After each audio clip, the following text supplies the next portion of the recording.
Have you eaten food like this since we can call this in our country squid calamares or squid ring?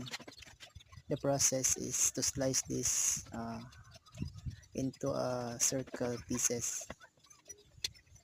It took a long time process but still quality,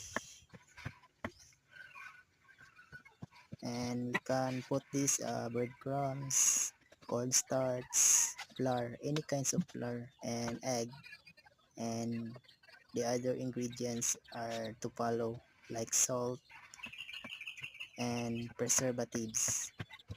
It is very delicious when you cook it at in home in your own recipe. Have a great day everyone. Don't forget to follow my YouTube channel, and thank you.